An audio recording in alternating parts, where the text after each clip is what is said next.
So, I am joined with James. How you doing? Yeah, not bad, mate. Are you? Good. So, I was in SEO Estonia last week, and I won't mention who, but somebody went on stage and said that disavows don't work. Right, okay. So, let's have a rant, shall we? Well, first and foremost, whoever that was, when was the last time you tested it? If you want to share some data, I'd happily share some data back. If you're not willing to share the data, I'm not going to share my data, but I've got a lot of data to tell you that there is such thing as toxic backlinks, and there is such a thing as disavows that they do work. Yeah. Now, a massive caveat, not all websites need a disavow. Yeah. There is a toxicity threshold that each site can get away with. And Google do very well at neutralizing and ignoring a lot of links to a certain degree. Yeah. Now, it's very important you understand the caveat to that to a certain degree, because I also hear some people telling me, when was the last time you heard anyone get an unnatural links penalty? Well, if anyone wants to reach out to me on that as well, drop me an email or drop a comment in the video, and I will get back to you and I will show you several examples, probably whenever the video is made. Even if it's in 6 months' time, I can probably show you that week that you've watched this video, an unnatural links penalty that's been issued pretty much every single week in the last 4 weeks to whatever date you're looking for. They continuously, the only time they started to slow down to give unnatural links penalties was around COVID. Yeah. There was a massive drop off there. But we do a lot of reconsideration requests for people that have got unnatural link penalties. So well, let's just take a step back, right? First of all, a question. Yeah. Would you only do a disavow if you've been hit by a manual action links penalty? Definitely not. So you would be consistently looking to... I would do what we call a proactive disavow. Right, okay. Right? Now, slight caveat. I would do a proactive disavow if you're a big site and you've got quite a lot of referring domains. Okay. If you've got 100 referring domains, no, I wouldn't do a proactive disavow. It's not needed. It's overkill.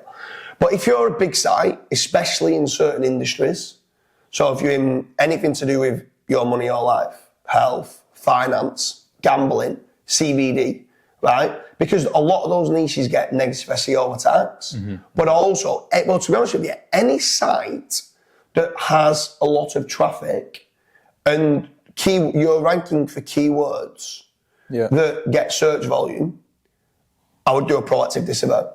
And the reason why I say that is because you end up getting lots of links from image aggregator sites, and they only generally do image aggregator site links to keywords, the searches of keywords that get search volume. Yeah. So smaller sites that aren't ranking for much don't normally get these spammy links being sent through to them. And actually, some of these image aggregator links that come through that Google ignore, there's a lot they don't. And sometimes it's these, not even the links that you've bought with guest posts or niche edits or PBMs or whatever link building strategy that you do, digital PR. Sometimes it can be removing these image aggregator links can put you back below a toxicity threshold. But what a proactive disavow does is, I always say it's only a problem until it's a problem, and then it's too late, right? If you're driving a car, right, and you start hearing noises on the car, would you go and take it for a service? You would. You go and get it checked out. You're not just going to wait for it to break down. Yeah. And then it's going to break down on the motorway, and then, oh, right, I need to get it fixed. Mm-hmm. That's what you're doing with an unnatural links penalty. You're waiting, bam, I've got a penalty, I've been hit drastically, now I need to fix it. Yep. No, you do a regular service. And this is exactly the same thing. It doesn't take long to do it and keep on top of it to do this proactive disavow. When it's a reactive one, this is where we can come in and we can help, because you've got big problems. And actually, there's a lot more than just doing a disavow if you've got an unnatural links penalty. I think one thing to bear in mind as well is if you are proactively keeping your backlink profile safe and not toxic, that's going to cost you a lot less than waiting to get a manual action and then doing a disavow. Yeah. Just a few things to add to what you've said. So E-commerce stores get a lot of image aggregators because typically speaking, e-commerce stores have unique images. Image aggregator websites go to these e-commerce stores, they grab your image, and they obviously, first of all, link back to you, but then they also aggregate your image across, let's say, 10, 15 different websites. There's also one thing that, and I've never heard you speak about this, and Gareth was saying this, when you do digital PR, sometimes you get newsjacking websites. So they will literally just copy that news article or that digital PR publication from, let's say, The Sun onto a spammy domain, but they still keep that link within the actual content. And that's some of the worst ones. That's some of the worst ones. Yeah. So the issue is with some of them sites as well.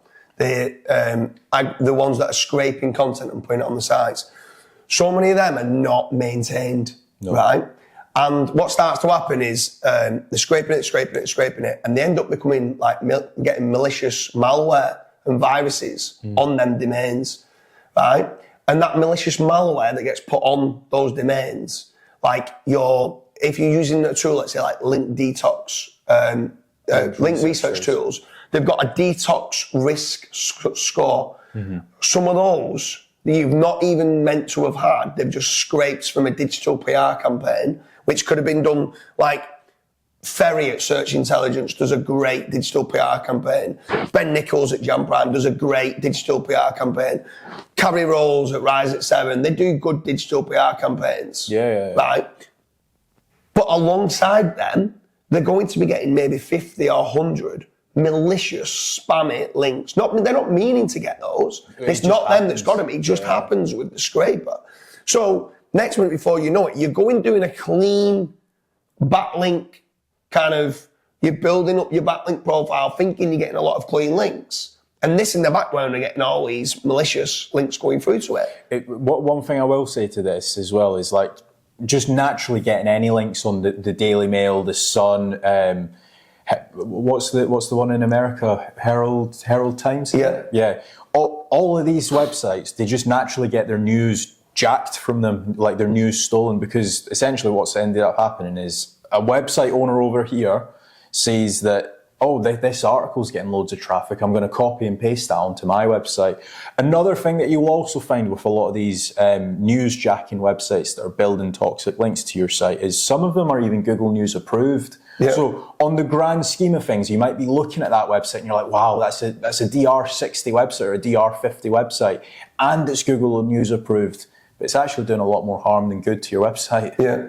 I think some other things that you need to start looking at as well with regards to what's very important with a proactive disavow and toxic links, right?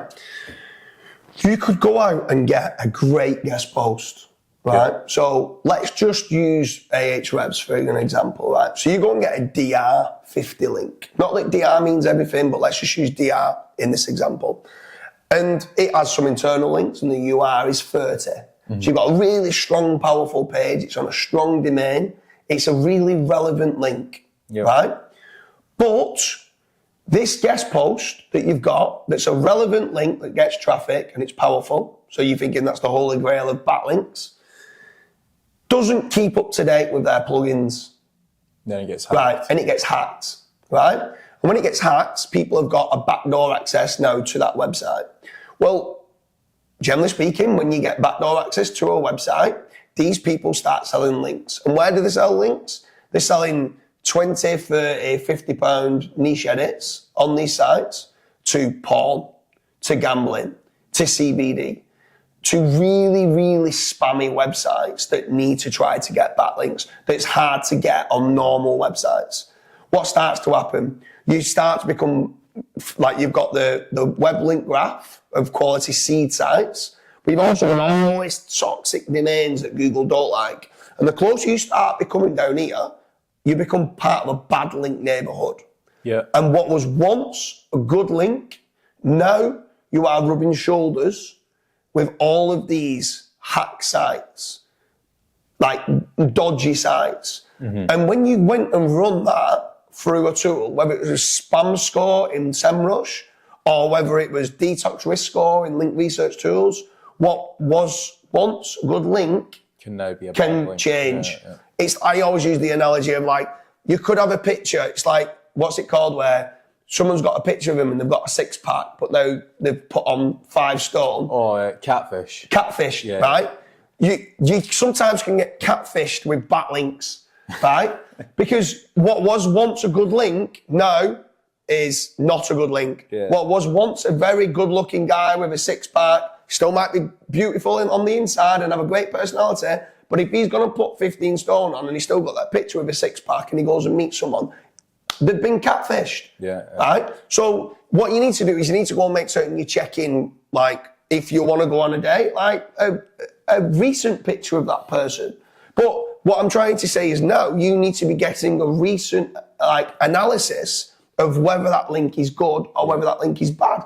Certain guest posts start to understand that they make more money by being a PBN. And again, PBN sellers sell to anyone.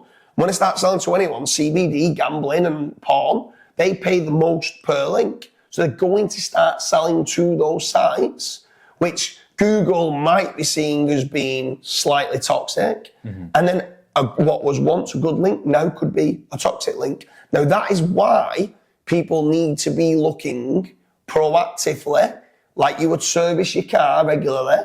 You're spending good money on content and building topical authority and you're doing digital PR in trying to grow your profile. So you're spending all this money on this side, but you're not looking technically at your site with regards to crawl errors, internal linking properly, crawl depth, and how toxic your backlink profile is. You're wasting money. Yeah. So sometimes by just having that service can make certain the stuff that you're spending over here, you're getting the best bang for your buck. End of the day, we're all in this to get a return on investment. If you're building new links, you want to make certain your existing links are going to allow these new links to give the most power. You don't want to be. You also mentioned, like, should I wait until I get a penalty? So many sites are sat in a partial penalty where they don't get the message in Google Search Console saying manual action, unnatural links penalty. So many are sat in partial penalties. Whole site sat back 30%, where they're thinking, my content's so much better than that competition, and I'm ranking position number 5. Sorry, mate, you're never going to get position number 1 with that backlink profile that you've not disavowed.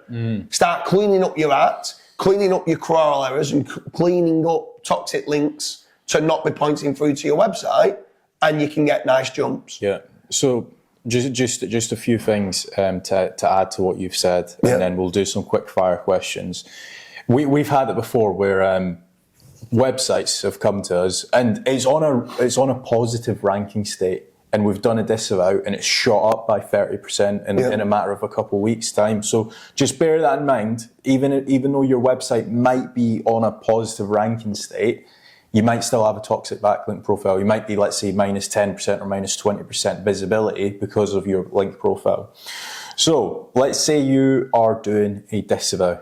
Would you use Ahrefs as like the DR score of websites? So would you say, that website has DR 10, I'm going to disavow that link? So, no. And I'm going to throw it back with a little bit of a question. If you went to the gym and you wanted a 6-pack, would you only go on the treadmill?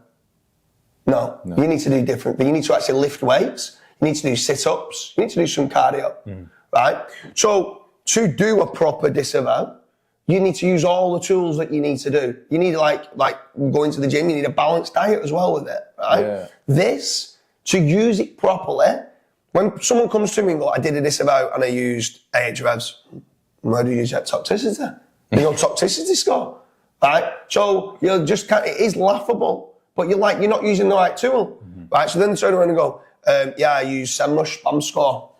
I do use toxicity score. Like, the spam score in isolation of SEMrush is terrible. No disrespect, SEMrush, but it's fucking terrible, right? Next one, link research tools. Great tool for toxicity, but will I only use link research tools? No. Majestic has got a great score with regards to trust flow. Very difficult to game the trust flow. It's a lot easier to game the DR, right? But what I do want to do is I want to use Ahrefs, SEMrush, Majestic, link research tools. I want to export every single backlink that shows up in the Google Search Console. I want to get that full data suite of information. A scientist will always tell you the more data that you have, the better kind of choices you can make. Yep. I want every piece of data. I then want to load it into my link simulation tool. And then at that point, what I want to do is I want to start going, like, here's my most toxic links that could be causing damage. Yeah? What I hate about certain companies out there is that do disavows, is they go and disavow every single toxic link. Right? Yeah. But disavowing every single toxic link is not the right way of doing it. A toxic link can still pass power, can still pass relevance, and still be good for your overall overarching backlink profile. I want to get the most toxic links, and then I want to start working through what's the power of it, what's the trust of it, what's the predicted traffic of it. And I want to keep working through and trying to take ones out that I feel it could be doing good for the site. And this is where I feel as SEOs, we're a lot better than a lot of other companies that do disavows, because we don't want to disavow every toxic link. We still want to maintain the trusted and powerful links. So it's also very important to understand that part and making certain that actually, realistically, majority of the time, the links that we're disavowing have got no power, no trust, and they're toxic. You just bottom of the barrel. So why tell me, like, within those backlink profiles, why would you want to keep it? Yeah. All right, if someone comes back to us, and bear in mind as well, our disavow file was sent through. If someone ever wanted to take one of them out, like, I just bought that link last month. Well, that's fine. If you want to keep a no power, no trust, and high toxicity link, that's fine. It's your choice. Yeah. There is other things we do take into account as well, which is anchor text. So if some of them, you start looking at it and it's like exact match, exact match, exact match. Like, some people go and do it where they go and do hire the wrong press release company, and they allow you to do a money anchor text, and it goes across 350 pages, and you've got exact match keyword, and it tanks the page for the exact match keyword. We can go in and we might, even though it is giving some sort of power and trust, we might be like, you've massively over-optimized your anchor text. Yeah. So that's something else that is a big no-no. Like, anchor text diversification is very, very, very important. Yeah. So building up that velocity, consistently building up the velocity of links is important. Not over-optimizing the anchor text, proactively doing a servicing, doing a disavowing, just removing just the crap. And then consistently building good quality content, optimizing your old content to give a freshness element, and then keep going through all of that. You've then got that thing. But so many people are obsessed with new, and not looking to clean up the old. And it's important to do it. One thing I've just pulled up FatRank.com on Ahrefs, and you guys can do this yourself. On Ahrefs, it only shows 520,000 backlinks. On SEMrush, it shows 834,000 backlinks. And then on LRT, it shows 1 million backlinks. Now, the reason for the big discrepancy is first of all, Ahrefs and SEMrush, those tools weren't primarily built for doing disavows. Now, the one benefit you do have of using a tool like link research tools is that it also crawls a lot of hacked websites, a lot of aggregator websites. And if you think of it if you were the CEO of Ahrefs or SEMrush, you would need, let's say, double the computing power to be able to crawl all of those, the junk links. So it just doesn't make that much sense for those two tools to actually crawl those links. It's not what they're built. They're not built to do the disavows. No, they're not. No. They're a great all-round SEO suite tool to do, like, keyword research, check cannibalization, check the current rankings. Technical SEO. Like, they're an absolute great tool, and we use it as part of the other tools that we use, where a tool like link research tool is built for checking every single link that there is and analysing and doing the research on every single link of what you're getting. So I prefer that overall. If I had to choose one tool, that would be the tool that I'd want to use. But if I could only choose one tool, I'd feel like I do like using TrustFlow. I do like from Majestic. I do like using the predicted traffic levels of SEMrush and Ahrefs. Yes, they are predicted. Yes, they are third-party tools, but they can help you make better decisions of knowing, okay, well, this site is on an upward trajectory of traffic, so maybe it's not as toxic as what I thought, because he's still getting quite a bit of traffic, he's still got power and trust, all right, I'll keep that one. But if it's been absolutely hit, and it's saying it's really toxic and power's not great, I'm like, yeah, maybe I should get rid of it. Yeah. So it allows you to get all that data and understanding what is actually a toxic link and what isn't a toxic link, and whether you still want to keep certain ones or not. Is there anything else that you wanted to add? I think that's everything. I think it's a good debate to have. The issue is, a lot of the time, it boils down to not being a debate, because a lot of the people I speak to is going, I will happily sit at the side of anyone who says disavows don't work, right? And go, show me your examples of it not working. Oh, you've been using just SEMrush, right? Well, maybe you just don't know how to do a disavow. It's like saying links don't work and you just use GSA. Yeah. Do you know what I mean? Like, you've got to be making certain that correlation doesn't mean causation. Because you've done one disavow and it didn't improve your site, where it's full of AI content, you've no topical authority, and your links are garbage. Like, you're just polishing a turd. You're still not going to rank very well, mate, by doing a disavow. It's not going to give you them jumps. Yeah. Holistically, you need to do everything else right. But if someone can sit here and say, no, I've done a few hundred disavows and never once has it come back and worked. I've done some disavows.